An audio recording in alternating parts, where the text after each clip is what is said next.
This is the story of a woman who survived long enough to finish a book and refused to quit when quitting would have been easier. J.K. Rowling sometimes struggle looks like sitting alone, broke, and refusing to quit where breaking is not an option. Before the world knew her name, before the books and the movies and the billions, Joanne Rowling was just a little girl in a small English town, living in a house that always felt a little too cold. The world outside was gray and ordinary, the kind of place where dreams seemed to freeze in the air before they could ever take shape. But inside her mind, there was always something more, a flicker of color, a whisper of possibility, a door that opened to somewhere else. She was born in Yate, Gloucestershire, in July 1965, the first child of Peter and Anne Rowling. Her father worked at the Rolls-Royce factory. Her mother was a lab technician. They were not poor, not yet, but they were never comfortable. The house was small, the money tight, the future uncertain. Joanne learned early that the world did not owe her comfort or safety or even kindness.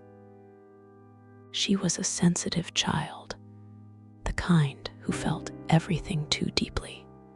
She watched her parents argue, watched her mother's health begin to fail, watched the world grow sharper and colder as she grew older. She learned to keep her feelings hidden, to retreat into silence when the world became too much. But even in the quiet, her mind was never still. Books became her first escape. She read everything she could find: fairy tales, adventure stories, anything that promised a world bigger and brighter than her own. She read under the covers at night, the flashlight trembling in her hand, the words a shield against the dark. She read to her little sister, Di, inventing stories when the books ran out, spinning tales of magic and danger and hope. But it wasn't just about reading. Joanne wrote, too. She filled notebooks with stories, drew maps of imaginary lands, created characters who were braver and stronger than she ever felt. She wrote because she had to, because the world inside her head was the only place she could control. She wrote to survive. School was a mixed blessing. She was clever, but not always liked. She was the girl with her nose in a book, the girl who daydreamed in class, the girl who never quite fit in. Teachers praised her writing, but classmates rolled their eyes. She learned to keep her stories to herself, to hide the best parts of her imagination where no one could reach them. There were moments of happiness, afternoons spent in the woods behind her house, pretending to be a witch or a warrior. Moments when the world felt wide and full of promise, but there was always an undercurrent of sadness, a sense that something was missing, that something was wrong. She didn't have the words for it yet, but she felt it all the same. This was not a magical childhood. It was a childhood of small rooms and silent dinners, of secrets and stories, and the constant ache of wanting more. It was a childhood that taught her how to disappear, how to endure, how to build a world inside her own head when the real one felt too hard. Imagination was not a luxury. It was a lifeline. It was the only thing that made sense in a world that so often didn't. And even then, even as a little girl in a cold house in a gray town, Joanne Rowling was already learning the first rule of survival. When the world gives you nothing, you make something out of nothing. You imagine your way out. There are families that feel like anchors, and there are families that feel like storms. For Joanne Rowling, home was never a place of certainty. It was a place of shifting moods, of unspoken tension, of love that sometimes felt conditional and fragile. The world outside was unpredictable, but the world inside her own house was just as uncertain. Her father, Peter, was a man of rules and routines, a man who believed in order and discipline. He worked long hours at the factory, came home tired, and expected peace. Her mother, Anne, was softer, gentler, but her health was already beginning to fail. There were days when Anne was vibrant, laughing in the kitchen, telling stories of her own childhood. And there were days when she was distant, lost in pain, her energy drained by an illness no one yet understood. Joanne felt everything. She felt her mother's sadness, her father's frustration, the way the air in the house changed with every argument, every slammed door, every silent meal. She learned to read the room before she entered it, to sense when it was safe to speak and when it was better to disappear. She became an expert at invisibility, at shrinking herself to fit the space she was given. Her younger sister, Di, was her only real companion. Together, they built secret worlds in the backyard, whispered stories under the covers, clung to each other when the shouting started. Joanne became both protector and storyteller, inventing adventures to distract Di from the tension that simmered just beneath the surface of their lives. School was no refuge. Joanne was bright, but her sensitivity made her a target. She was the girl who cried too easily, who cared too much, who never quite learned how to hide her feelings. Other children sensed her difference and sometimes used it against her. She learned to keep her head down, to retreat into books and stories, to find comfort in the worlds she could control. The instability at home seeped into everything. There were moves, new towns, new schools, new attempts to start over. Each time, Joanne felt the ground shift beneath her feet. Each time, she had to learn new rules, make new friends, find new ways to survive. The sense of not belonging became a constant, a quiet ache that followed her everywhere. But even in the chaos, there were moments of connection. Her mother, when she was well, encouraged Joanne's imagination, praised her stories, told her she could be anything she wanted. Those moments were rare, but they mattered. They were the seeds of hope that Joanne clung to when everything else felt uncertain. Still, the emotional cost was high. Joanne grew up with a sense of fragility, a fear that happiness was always temporary, that love could be withdrawn at any moment. She learned to expect disappointment, to brace herself for loss, to find comfort in solitude. She became a watcher, an observer, someone who noticed everything, but rarely felt seen herself. This was not the kind of childhood that builds confidence. It was the kind that builds endurance, that teaches a child how to weather storms, how to keep going when the world refuses to be safe. Joanne's sensitivity was both her greatest gift and her greatest burden. It made her a storyteller, but it also made her vulnerable to every shift in the wind. Family was never simple. It was love and fear, comfort and chaos, hope and heartbreak. It was the first lesson in survival. Nothing is certain, nothing is safe, but you keep going anyway. You hold on to the stories, to the small moments of kindness, to the belief that somewhere, somehow, things might get better. Even if you have to imagine it yourself, there are moments that split a life in two, before and after.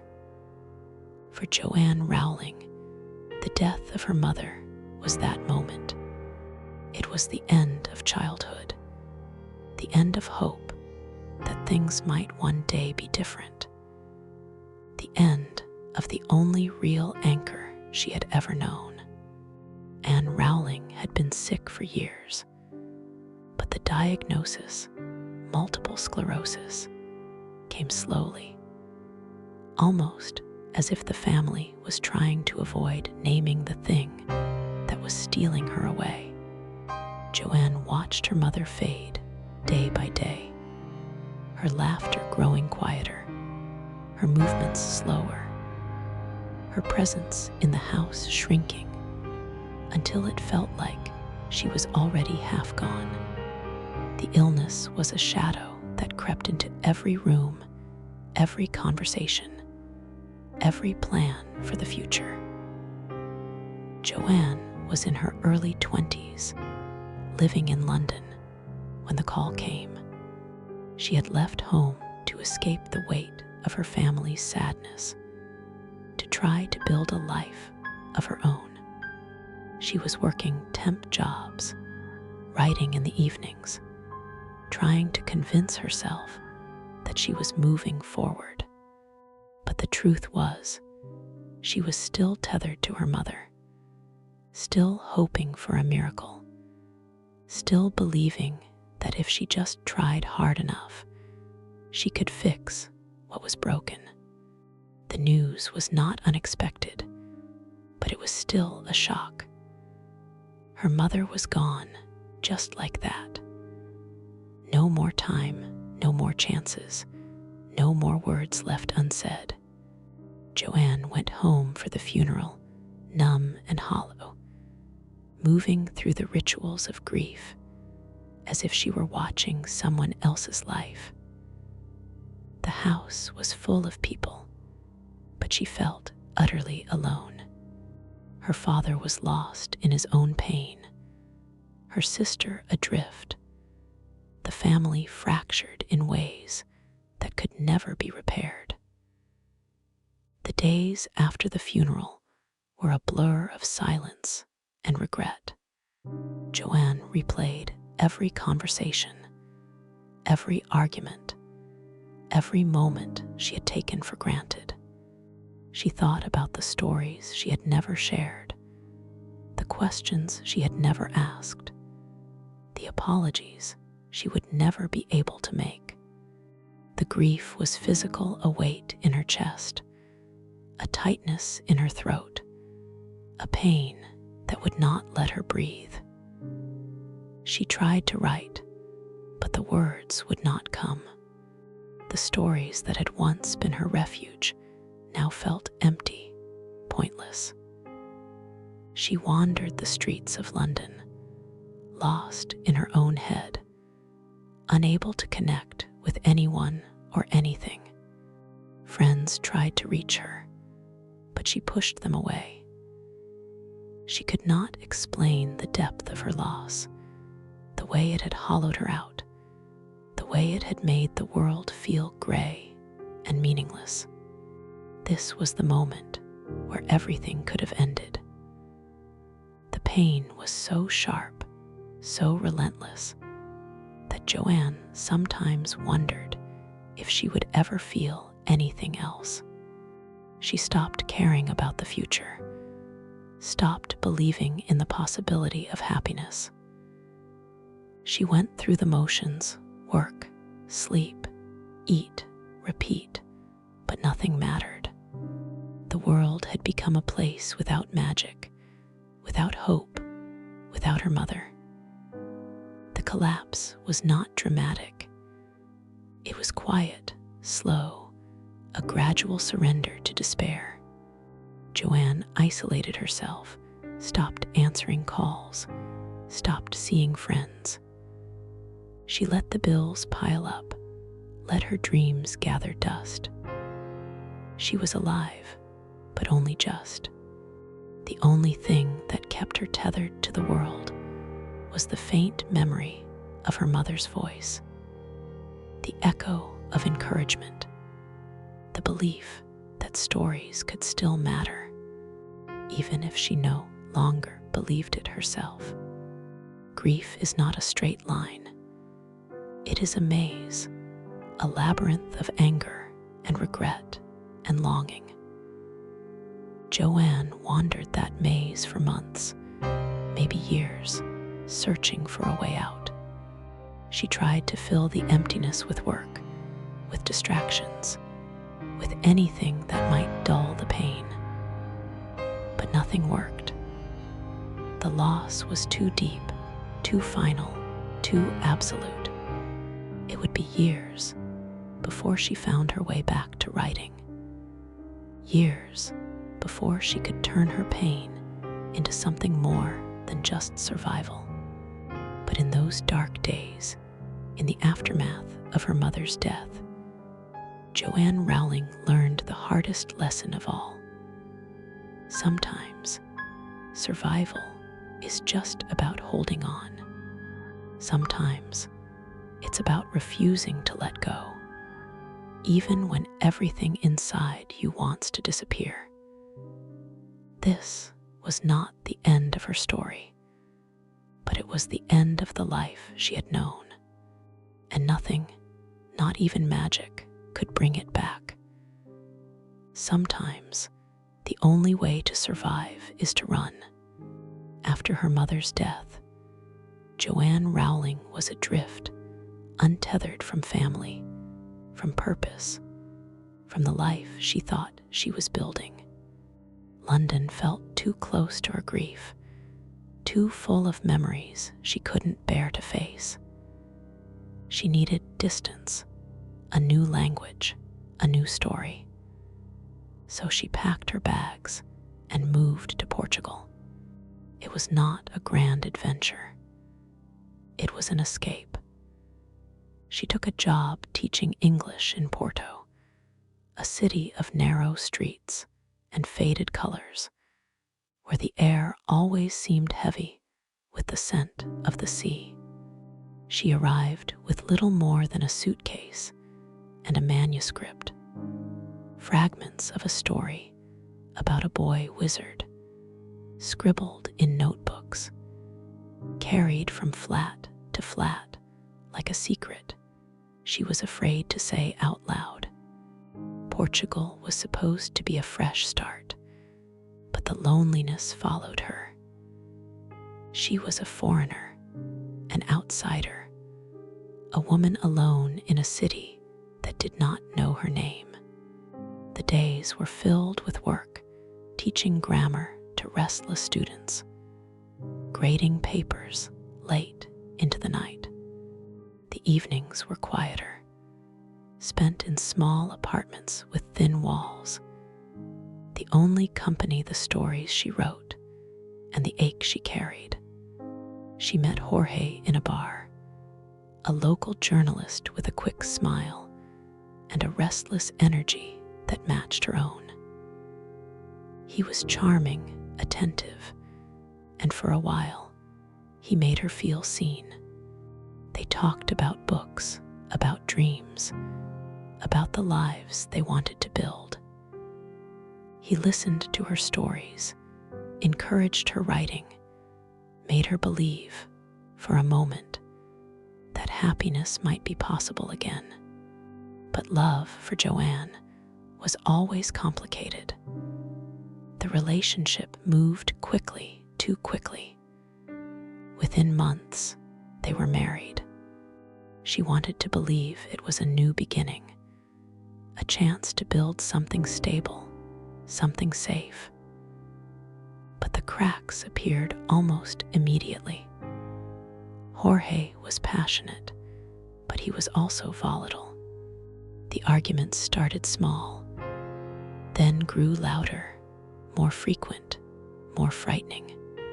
The apartment that had once felt like a refuge became a place of tension, of walking on eggshells, of never knowing what would set him off.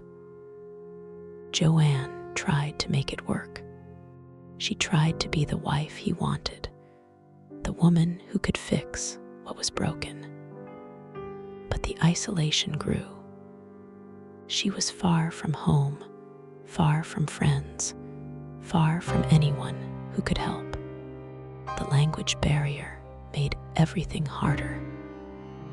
She felt herself shrinking, her world narrowing to the four walls of their apartment, her dreams slipping further away. When she became pregnant, the fear and hope collided.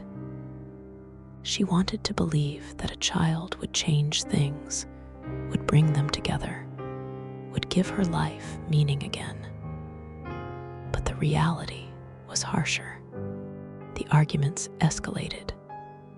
The violence, emotional, sometimes physical, became impossible to ignore. Joanne was terrified, not just for herself, but for the baby she was carrying. The birth of her daughter, Jessica, was both a blessing and a breaking point. Joanne looked at her child and knew she could not stay.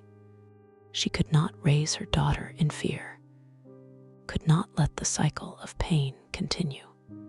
One night, after a particularly violent argument, she left, taking Jessica, a few belongings, and the unfinished manuscript that had become her only constant.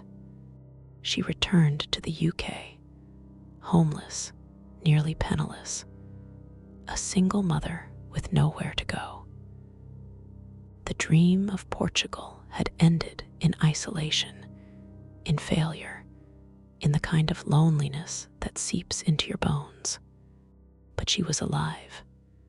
Her daughter was safe. And somewhere deep inside, the stories were still there, waiting for her to find her way back. Portugal was not a rescue. It was another test, another lesson in how much a person can endure. Joanne Rowling had lost her mother, her marriage, her sense of home. But she had not lost herself. Not yet. The world would not know it for years. But this was the moment she began to write her way out. There are kinds of loneliness that have no words, the kind that comes after you've left everything behind, when you're standing in a new country with a baby in your arms and nowhere to go. For Joanne Rowling, returning to the UK was not a homecoming. It was a collapse. She arrived in Edinburgh with her infant daughter, Jessica, a battered suitcase, and a manuscript that felt more like a burden than a hope. She had no job, no savings, no partner, and no plan. The marriage she'd tried so hard to save was over, and the shame of that failure clung to her like a second skin. She was a statistic now, a single mother on the edge of poverty. Another woman the world had decided not to see. The days blurred together. She moved from one cramped flat to another, always searching for something she could afford, always calculating how long she could last before the money ran out.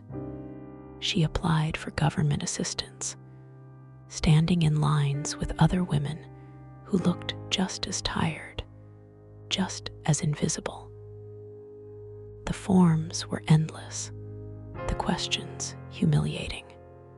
She learned to answer with as few words as possible, to keep her head down, to accept the judgment in the eyes of strangers. Jessica was her only constant. The baby was colicky, restless, always needing more than Joanne felt she could give.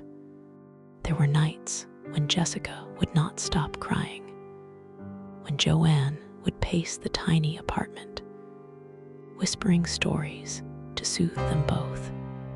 She was exhausted, overwhelmed, and terrified of failing her daughter the way she felt she had failed everyone else. The isolation was suffocating. Friends drifted away, unsure of what to say or how to help. Family was distant, emotionally and geographically.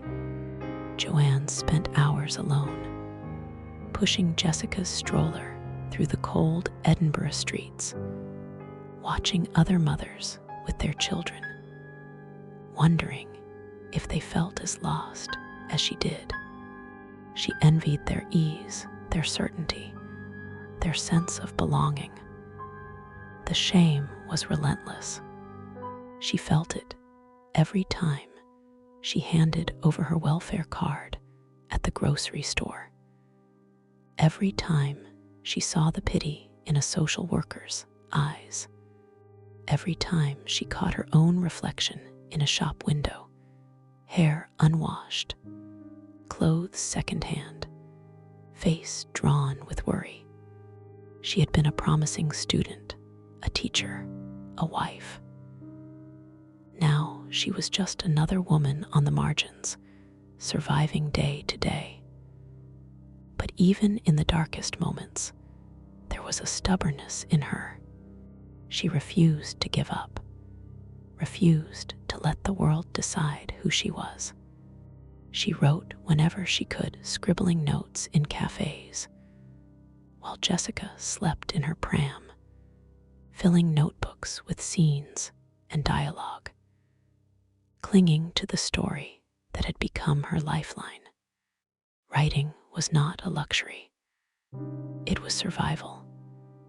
It was the only thing that made sense in a world that had stopped making sense. There were days when she thought about giving up, about letting the story go, about accepting that this was all her life would ever be. But then Jessica would smile, or a sentence would come together just right, and she would find the strength to keep going. She learned to live on almost nothing, to stretch every pound, to find small joys in the midst of struggle. A hot cup of tea, a kind word from a stranger, a few quiet minutes to write. Single motherhood was not a badge of honor. It was a daily battle, a test of endurance, a lesson in how much a person can lose and still keep moving. Joanne Rowling was not a hero. She was a woman on the edge, doing whatever it took to survive. And in that survival, she was slowly, painfully, writing herself back to life. There are kinds of poverty that go beyond hunger. Poverty that seeps into your bones, that makes you question your worth, that turns every day into a negotiation with despair. For Joanne Rowling, poverty was not a story she read about. It was the air she breathed. Edinburgh was cold, and so were the flats she could afford. The radiators barely worked. The windows leaked. She learned to live in layers, 2 sweaters, 3 pairs of socks, a coat indoors. She rationed heat, rationed food, rationed hope. The money from welfare was never enough. She counted every coin, made every meal stretch, learned which shops sold bread at the end of the day for half price. She skipped meals so Jessica could eat. She lied to herself about not being hungry. The world outside was indifferent. She pushed Jessica's stroller through the city, past people who looked away, past mothers who seemed to have everything she didn't. She felt invisible, erased by her circumstances, reduced to a statistic. The shame was constant. She avoided old friends, avoided anyone who might ask how she was doing, avoided mirrors. She didn't want to see what she had become. The bureaucracy of poverty was its own kind of cruelty. The forms, the interviews, the endless proof that you were poor enough to deserve help. Social workers who asked questions with no warmth, who looked at her with a mixture of pity and suspicion. She learned to answer quickly, to keep her story simple, to hide the desperation in her voice. She learned that asking for help meant accepting judgment. There were days when she felt like she was failing at everything. The flat was too small, too cold, too dark. Jessica was often sick, and Joanne worried constantly about her health, about what would happen if she got worse, about what would happen if she herself broke down. She had no safety net, no backup plan, no one to call if things got worse. The fear was constant, a low hum beneath everything she did. But there was also a strange kind of clarity in poverty. The world shrank to what mattered most. Keeping Jessica safe, keeping herself alive, keeping the story going. She wrote in cafés, not because it was romantic, but because it was warmer than her flat. And no one asked questions if she bought a single cup of coffee and stayed for hours. She wrote on scraps of paper, on napkins, in the margins of welfare forms. She wrote because it was the only thing she could control. The isolation was profound. She had no money for outings, no energy for friendships, no time for anything but survival. She watched the world from the outside, always on the edge, always waiting for something to change.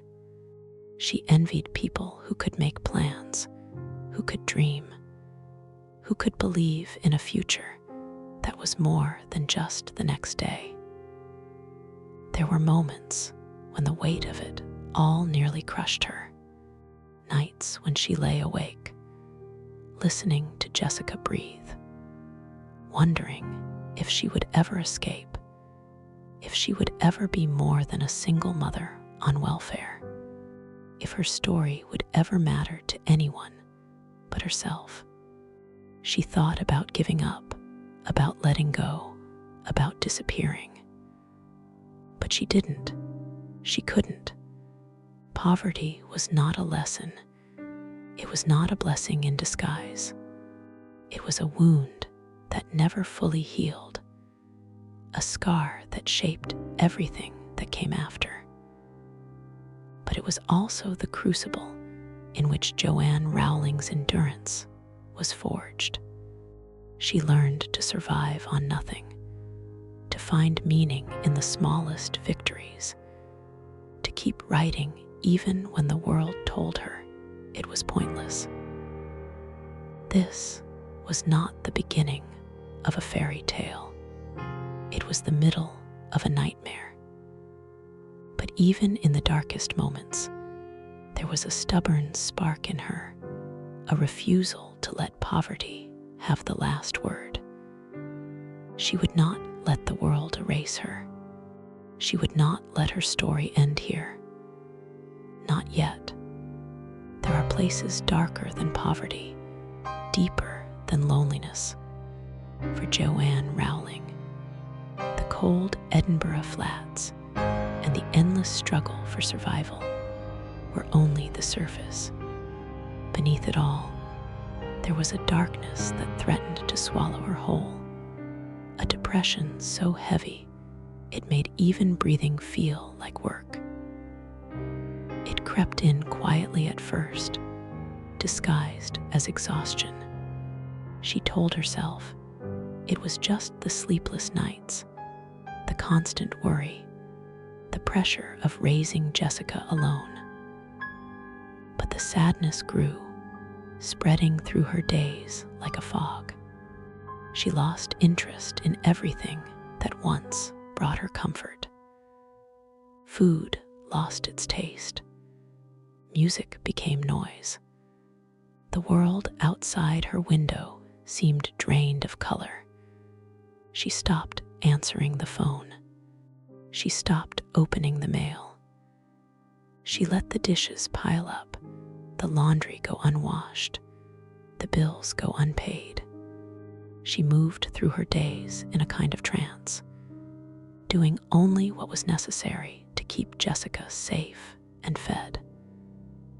The rest, her own needs, her own dreams, fell away. The shame was suffocating.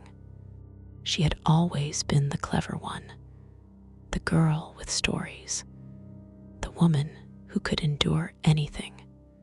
Now she was just another single mother on welfare, another failure, another invisible casualty of a world that did not care. She hated herself for not being stronger, for not being better, for not being able to pull herself out of the darkness. There were days when she could not get out of bed, days when the only thing that forced her up was Jessica's cry. She would sit on the floor, holding her daughter, whispering stories to keep them both from falling apart. She wondered if Jessica would be better off without her, if the world would even notice if she disappeared. The thoughts grew darker. She began to imagine ways to end the pain. She thought about pills, about stepping in front of a bus, about simply walking away and never coming back. The idea of escape was seductive, a way to finally be free of the weight, the shame, the endless, grinding struggle. But even in her darkest moments, something held her back. Maybe it was Jessica's small hand in hers, the sound of her daughter's laughter, the way she looked at Joanne as if she were the whole world. Maybe it was the stories, the unfinished manuscript, the characters who still lived in her mind, the hope that words could still matter. Maybe it was just stubbornness, the refusal to let the darkness win. She reached out for help, quietly, almost ashamed.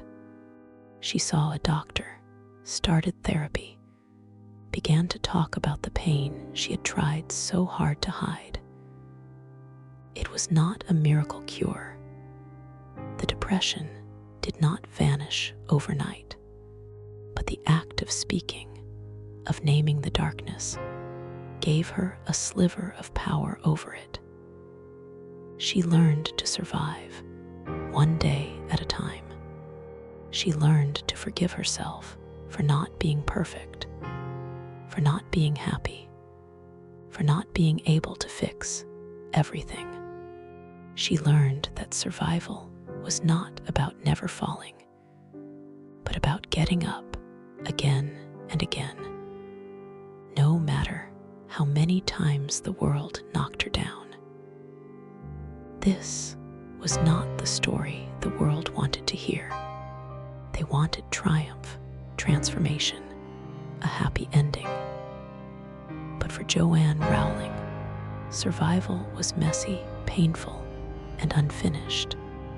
It was a daily battle, a quiet act of defiance, a refusal to let the darkness have the last word. Depression did not make her stronger. It made her real. It made her human. It made her understand, in a way she never had before, what it meant to be truly lost, and what it meant to find your way back, one breath at a time. There are times when survival is not about food or shelter, but about finding a reason to keep going. For Joanne Rowling, writing was never just a hobby or a dream. It was a lifeline, a fragile thread that kept her tethered to the world when everything else seemed to be slipping away. In the cold, cramped flats of Edinburgh, with Jessica asleep in her pram beside her, Joanne wrote. She wrote in cafés, in libraries, on buses. In the quiet hours of the night, when the city was silent and her loneliness felt absolute, she wrote because she had to, because the stories in her head were louder than the doubts, because the act of creating something, anything, was the only thing that made her feel alive. The manuscript was always with her, stuffed into a battered bag, pages dog-eared and stained with coffee. It was a mess, scenes out of order, characters half-formed, plotlines tangled and uncertain. But it was hers. It was the one thing in her life that she could control, the one place where she could be powerful, where she could make the rules. Writing was not easy. There were days when the words would not come, when the story felt pointless, when the weight of her own failure threatened to crush her. She would stare at the page, paralyzed by fear, convinced that she was wasting her time, that no one would ever care about the world she was building. But she kept going. She wrote through the doubt, through the exhaustion, through the endless, grinding poverty. The act of writing became a kind of therapy. On the page, she could transform her pain into something else, into magic, into hope, into a story where the powerless could become powerful, where the lost could find their way home. She poured her loneliness, her fear, her longing for escape into every sentence. The world she created was not an escape from reality, but a way to survive it.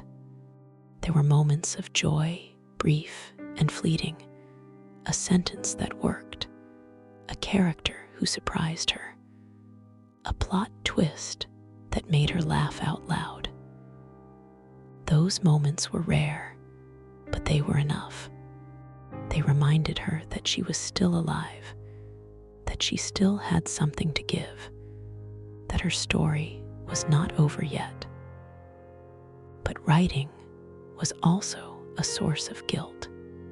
Every hour spent on the manuscript was an hour not spent looking for work, not spent cleaning, not spent being the mother she thought she should be. She worried that she was being selfish, that she was failing Jessica, that she was chasing a fantasy when she should be facing reality. The shame was constant, a shadow that followed her everywhere. Still, she wrote. She wrote because she could not stop, because the story would not let her go, because the act of creation was the only thing that made sense in a world that had stopped making sense. She wrote because, in the end, it was the only way she knew how to survive. This was not the story of a writer chasing fame or fortune. It was the story of a woman fighting for her life, one word at a time. Writing did not save Joanne Rowling from poverty, from depression, from the endless struggle of single motherhood, but it gave her a reason to keep going, a reason to believe that something better might be possible. And sometimes that is enough. Sometimes survival looks like sitting alone in a cafe, broke and exhausted, refusing to quit. Sometimes it looks like a battered manuscript, carried everywhere, filled with hope and fear, and the stubborn belief that stories still matter. Sometimes the most important moments in a life arrive quietly, disguised as inconvenience. For Joanne Rowling, it happened on a train, a moment of stillness in a life that had been nothing but motion and struggle. It was 1990. She was 25, traveling from Manchester to London, her mind heavy with the weight of her mother's recent death, her future uncertain, her heart still raw. The train was delayed, stuck somewhere in the English countryside, the landscape outside the window blurring into gray. She had nothing to read, nothing to do, nothing to distract her from her own thoughts. And then, out of nowhere, a boy appeared in her mind, a boy with messy black hair, glasses, and a lightning-shaped scar. He was a wizard, living in a cupboard under the stairs, unaware of who he really was. The idea came fully formed, as if it had been waiting for her all along. Joanne sat in her seat, staring out the window, and watched the story unfold in her mind. Hogwarts, magic, friendship, danger, hope. She had no pen, no paper, nothing to capture the details. She was forced to sit with the idea, to let it grow and change and deepen. By the time the train finally moved again, she was trembling with excitement and fear. She knew somehow that this story was different. It was bigger than anything she had ever written, more urgent, more necessary. When she finally got home, she poured the idea onto paper, desperate not to lose it. She wrote names, places, plot points, fragments of dialogue. The world of Harry Potter began to take shape, not as an escape from her pain, but as a way to make sense of it.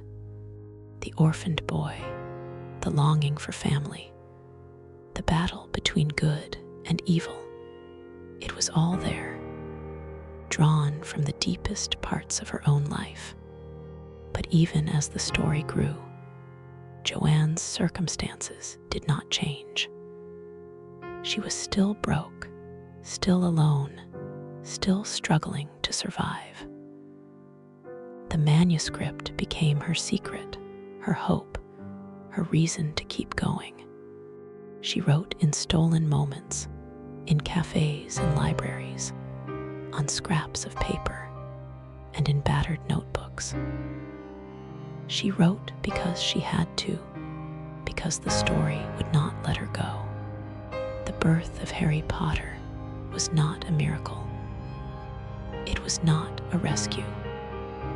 It was a moment of grace in the middle of a life that felt like it was falling apart. It was a reminder that even in the darkest times, imagination could still offer a way forward, a light in the tunnel, a reason to believe that something better might be possible. This was not the beginning of success. It was the beginning of survival through story. And for Joanne Rowling, that was enough. There is a special kind of pain in believing you have finally found your purpose, only to have the world tell you over and over that you are wrong. For Joanne Rowling, the birth of Harry Potter was not the end of her struggle. It was the beginning of a new kind of rejection, one that cut deeper than poverty or loneliness ever could. She finished the manuscript in fragments, writing in cafes, on buses, in the cramped flat she shared with Jessica.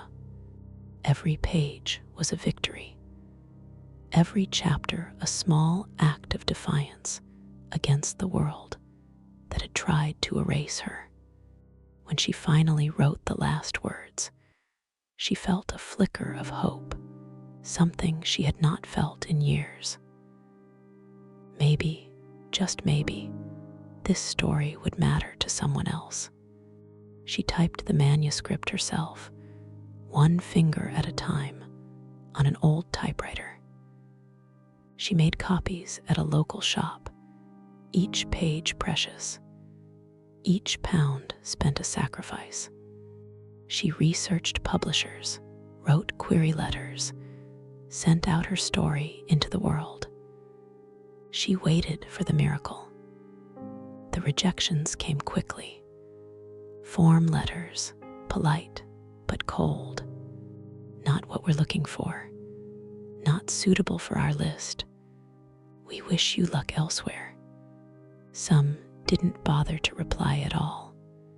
Joanne kept a folder of the letters, each one a reminder of how little the world cared about her story, about her voice, about the years she had spent surviving just to write it.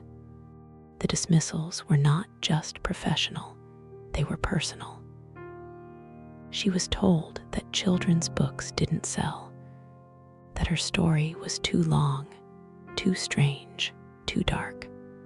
She was told that no one would want to read about a boy wizard, that magic was out of fashion, that her writing was not good enough. She was told in 100 different ways that she was wasting her time. Each letter was a blow. Each silence was a wound. She began to doubt herself, to wonder if she had been foolish to hope, if she had been selfish to spend so much time on a story that no one wanted. The old shame returned, the shame of poverty, of failure, of being invisible. She thought about giving up, about putting the manuscript away, about letting the dream die. But she didn't. She sent the manuscript out again, and again, and again. She rewrote the query letters, trimmed the chapters, tried to make the story fit what the world wanted. She endured the humiliation of asking for help, of explaining to friends and family why she was still chasing a fantasy. She watched as other people moved on with their lives, found jobs, found partners, found stability. She stayed in place, clinging to the only thing that made her feel alive. There were moments when the rejection felt unbearable, moments when she cried in the bathroom, when she screamed into her pillow, when she wondered if she would ever escape the cycle of hope and disappointment. But there was also a stubbornness in her, a refusal to let the world have the last word. This was not the story of a writer on the verge of discovery. It was the story of a woman being told, again and again, that she did not matter. It was the story of survival through rejection, of endurance in the face of indifference, of the quiet, desperate hope that one day someone would finally say yes. Joanne Rowling's story was not magical. It was raw and lonely and real. And in those years of rejection, she learned the hardest lesson of all. Sometimes, survival means refusing to quit, even when the world tells you to disappear. There is a point in every long struggle when hope runs out, not in a single dramatic moment, but in a slow, grinding erosion. For Joanne Rowling, the years of rejection wore her down, not just as a writer, but as a person. The manuscript that had once been her lifeline now felt like a weight she could barely carry. She tried to keep believing. She told herself that every great writer had been rejected, that persistence was the only way forward. But the world was relentless. The bills kept coming. Jessica kept growing. The flat felt smaller, colder, more suffocating with every passing month. The story that had once been her escape now felt like a trap, a reminder of everything she had failed to achieve. She began to question everything. Was she delusional to think her story mattered? Was she selfish to keep chasing a dream when her daughter needed stability, when her own life was falling apart? The guilt was constant, a low ache that never left her. She watched other mothers, other women, building lives that looked nothing like hers, steady jobs, warm homes, partners who stayed. She felt like a ghost, haunting her own life. The manuscript sat untouched for weeks at a time. She avoided the cafés, avoided the pages, avoided the hope that had once kept her alive. She told herself it was time to move on, to let go, to accept that some dreams were not meant to come true. She applied for jobs, sent out resumes, tried to imagine a life without writing. The world felt smaller, grayer, emptier. But the story would not leave her alone. It haunted her dreams, whispered to her in the quiet moments, demanded to be finished. She would catch herself thinking about Harry, about Hogwarts, about the world she had built from nothing. The characters felt real, more real sometimes than the life she was living. She missed them. She missed the part of herself that believed in magic, in possibility, in the power of words. There was a night, late and cold, when she sat at her kitchen table. the manuscript spread out before her, and seriously considered throwing it all away. She stared at the pages, at the years of work, at the hope and pain and longing pressed between every line. She thought about the life she could have if she just let go, if she stopped fighting, stopped hoping, stopped believing. This was the moment where everything could have ended, but something in her refused to quit. Maybe it was stubbornness. Maybe it was love. Maybe it was the memory of her mother, the echo of encouragement, the belief that stories could still matter. She gathered the pages, smoothed them out, and began to write again. Not for fame, not for money, not for anyone else, but for herself, for the girl who had survived so much, for the woman who refused to disappear. She wrote in the margins of her life, between shifts, between meals, between moments of despair. She wrote because it was the only thing that made her feel alive, the only thing that reminded her she was still here. She wrote because, in the end, survival was not about winning.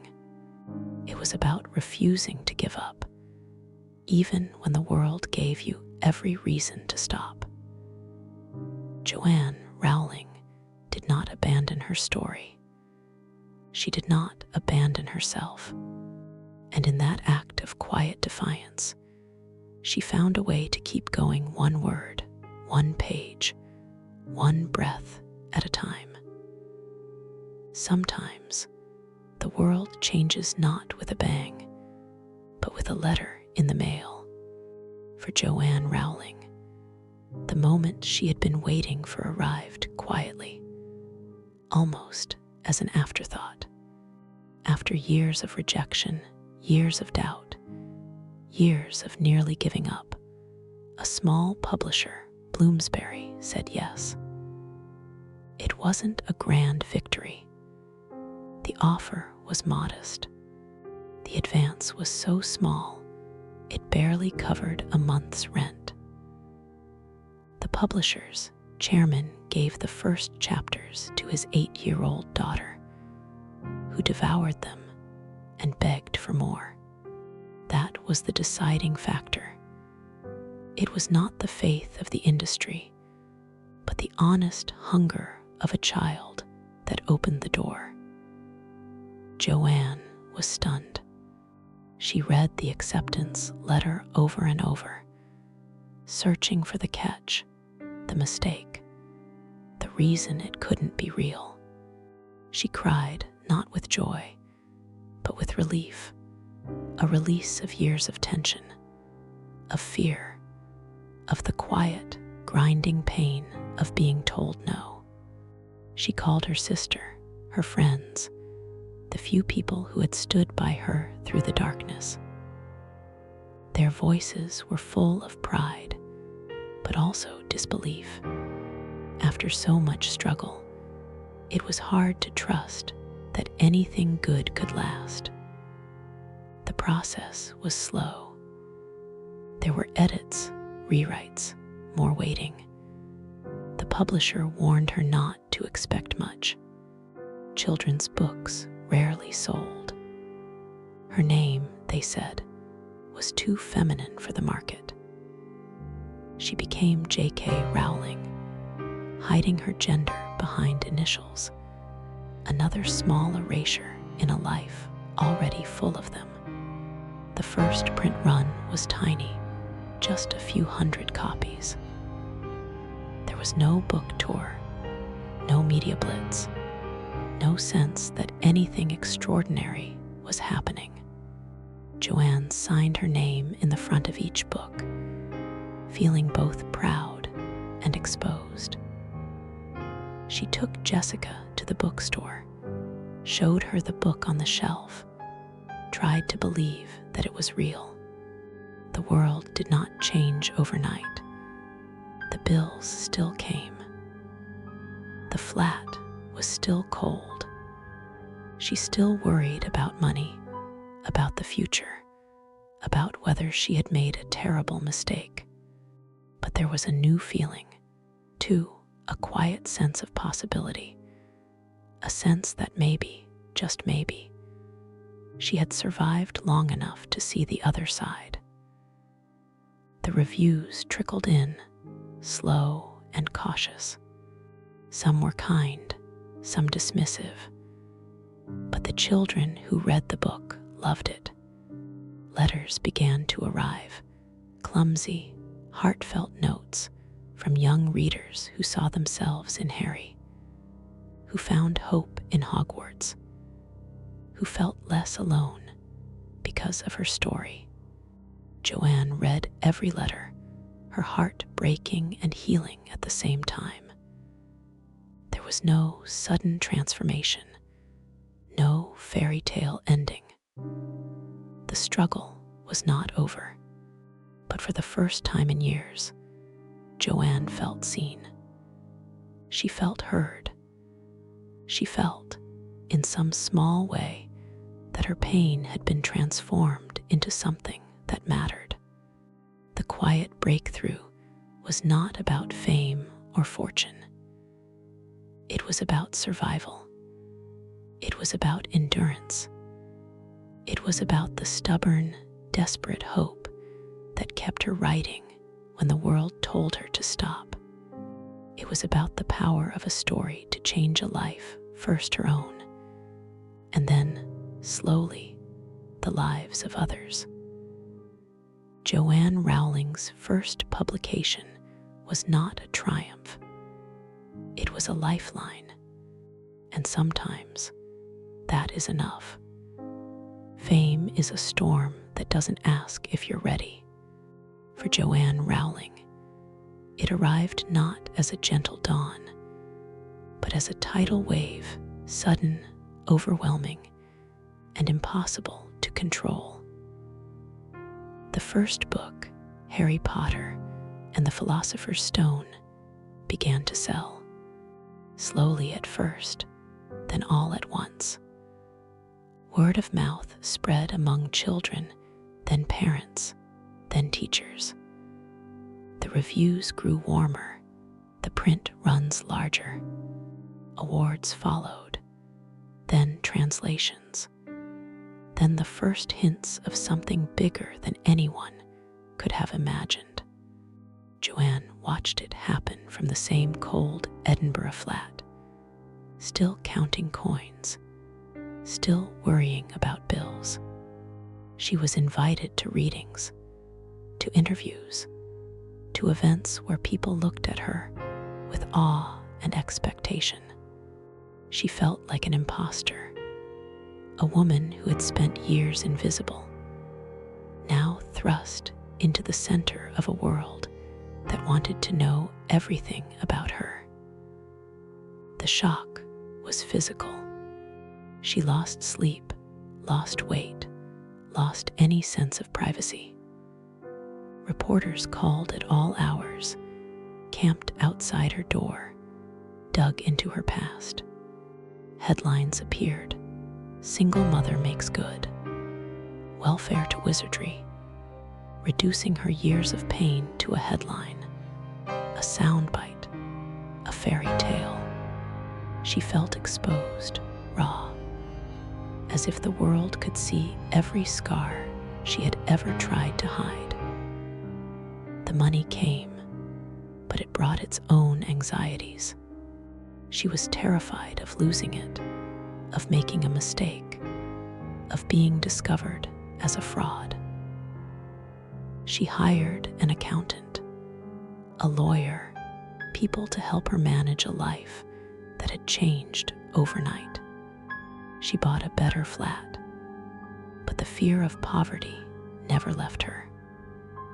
She still checked prices, still worried about the future, still felt the old shame when she spent money on herself. Jessica was swept up in the whirlwind, too. Suddenly, her mother was famous. There were photographers at the school gates, strangers asking for autographs, people who wanted a piece of the story. Joanne tried to shield her daughter, to keep their life as normal as possible. But normal was gone. The world had claimed them. The pressure to keep succeeding was relentless. The second book was expected, then the third, then the fourth. Each one had to be better, bigger, more magical. Joanne wrote under deadlines, under scrutiny, under the weight of millions of expectations. She feared disappointing her readers, her publishers, herself. The joy of writing was now tangled with anxiety, with the fear that it could all disappear as quickly as it had come. There were moments of wonder, standing in a packed bookstore, hearing children cheer, seeing her name on bestseller lists. But there were also moments of panic, of exhaustion, of wanting to run away from it all. She missed the anonymity, the quiet, the days when her only worry was getting through to tomorrow. Fame did not heal her wounds. It did not erase the years of struggle, the scars of poverty, the ache of her mother's absence. If anything, it made them sharper, more visible, more impossible to escape. She was grateful, but she was also overwhelmed, lost in a life that felt both miraculous and terrifying. This was not the happy ending the world imagined. It was another test, another lesson in survival. Joanne Rowling had survived poverty, rejection, and despair. Now she had to survive success, a different kind of storm, but a storm all the same. And in the eye of it, she was still the same woman, still searching for solid ground, still trying to remember who she was before the world knew her name. Fame is a mirror that distorts. For Joanne Rowling, the world's gaze was no longer just adoring. It was dissecting, demanding, and at times merciless. The woman who had once been invisible now found herself under a microscope. Every word and gesture magnified, every mistake catalogued and debated. The Harry Potter phenomenon had become a global force.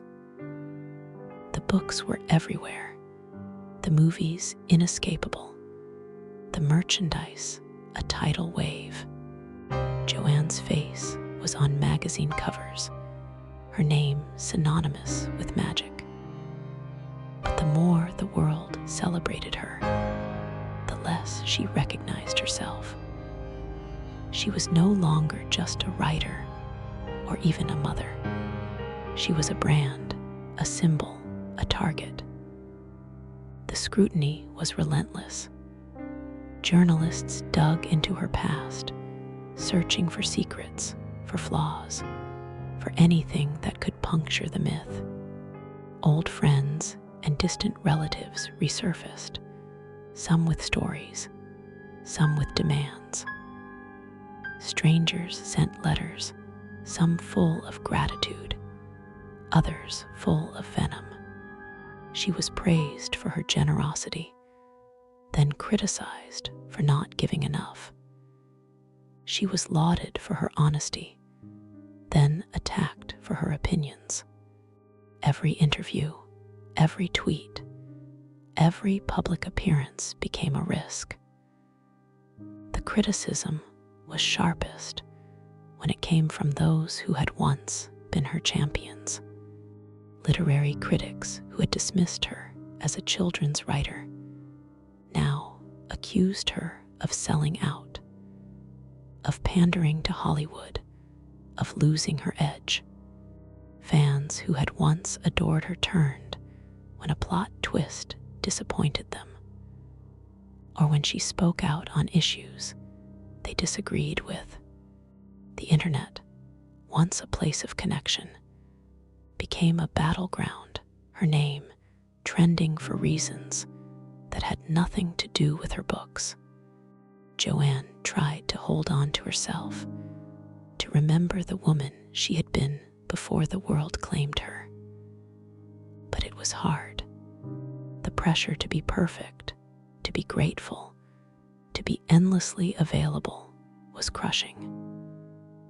She found herself second-guessing every decision, every sentence, every public gesture. She worried about saying the wrong thing, about letting people down, about being misunderstood. The sense of identity loss was profound. She missed the days when she could write in a cafe unnoticed, when her life was her own. She missed the privacy, the freedom, the anonymity that had once felt like a curse, but now seemed like a gift. She struggled to find her voice amid the noise, to write for herself instead of for the world's expectations. There were moments when she wanted to disappear, to walk away from it all, to reclaim the quiet life she had once known. But there was no going back. The world would not let her. She was too famous, too important, too woven into the fabric of millions of lives. She tried to set boundaries, to protect her daughter, to carve out spaces where she could just be Joanne. But the boundaries were porous, the demands endless. She learned to be guarded, to trust less, to keep her circle small. She learned that survival was not just about enduring poverty or rejection, but about enduring the weight of being seen. Public scrutiny did not destroy her, but it changed her. It made her wary, made her careful, made her long for the days when her only audience was herself. The world saw her as a success story, a fairy tale come true, but inside, she was still surviving, still fighting to hold on to the parts of herself that fame could not touch. This was not the ending anyone expected. It was another chapter in a life defined by struggle, by endurance, by the quiet, stubborn refusal to let the world decide who she was. And in that struggle, Joanne Rowling found a different kind of magic, the magic of surviving, even when the world wants to turn you into something else.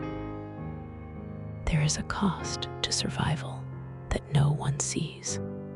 It is not measured in money or fame, or even the number of books sold. For Joanne Rowling, the price was paid in the quiet, private moments when the world was not watching, when the applause had faded, when she was left alone with the memories of everything she had endured. The world saw the triumph. The single mother who became the richest author in history, the woman who turned rejection into a global phenomenon. But the world did not see the scars, the years of poverty, the nights spent hungry and afraid, the shame of welfare lines and cold flats. The world did not see the depression that lingered, the self-doubt that never fully left, the way she still sometimes flinched at the sound of her own name in a headline. Survival had taught her to be strong, to keep moving, to never let her guard down. It had taught her to expect disappointment, to brace for loss, to trust only a few. It had made her wary, even as she built a career on imagination and hope. She learned to keep secrets, to hold her pain close, to give the world only what she chose to share. The rest, the fear, the exhaustion, the loneliness, she carried alone. There were relationships that could not survive the distance her success created. Friends who drifted away, unable to understand the changes or unwilling to accept them. Family members who saw her as a lifeline, a source of rescue she could never fully provide. There were lovers who could not understand the demands of her life, the way her past shaped her present, the way her work was both a calling and a shield. There were moments when she wondered if she would ever truly belong to anyone, or if the cost of being J.K. Rowling was to always be a little bit apart.